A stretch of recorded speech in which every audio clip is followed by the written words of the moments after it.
We got to look at what the College Football Playoff Committee gave us this week in terms of their ranking. So this is the top six. After Ohio State lost to Michigan, they fell all the way to 6, which I thought was interesting. I thought that they could have been a little bit higher than that.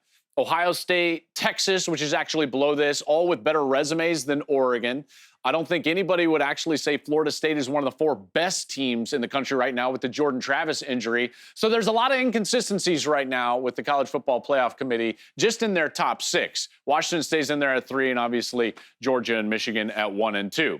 I wanted to take a look at the top 25, though, because I think that's where it actually gets a little bit more interesting. So when you take a look after the top 6, you'll see that Texas and Bama are there, then Missouri and Penn State. That rounds out your top 10. But then let's kind of gaze over here towards the end of the top 25, and here's what you'll see. Tennessee at 21 and Clemson at 23.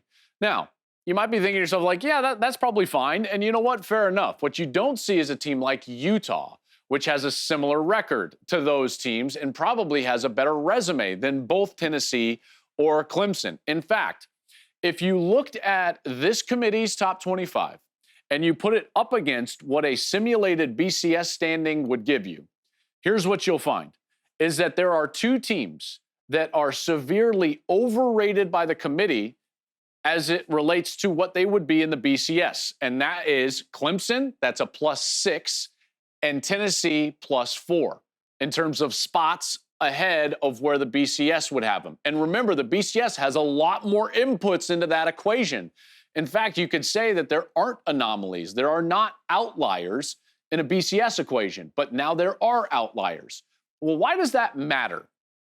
It matters because of the scenarios that could play out this weekend and how the committee will have to rank teams come Saturday night. Let's play out 2 of those scenarios. Let's just say that every conference championship game goes chalk and the favorite wins. Okay, so scenario 1 is that the favorites all win. This would be my top 4 if the favorites all win.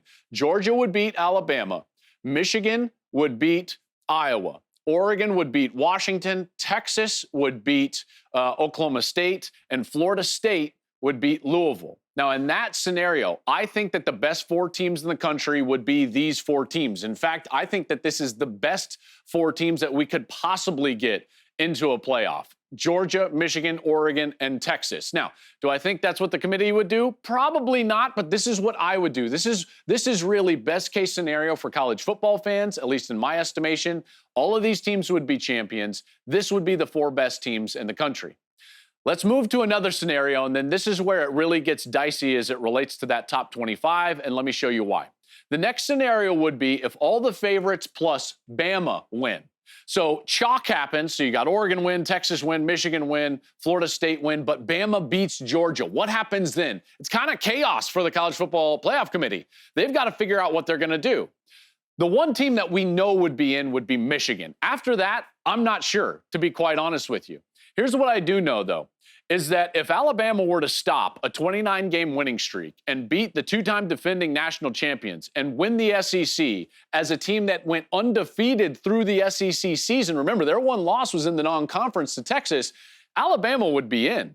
Folks, the SEC champ would not be left out by the College Football Playoff Committee. That's crazy. But as soon as you include Alabama, which I think that they would, guess who you have to include as well? The team that beat them.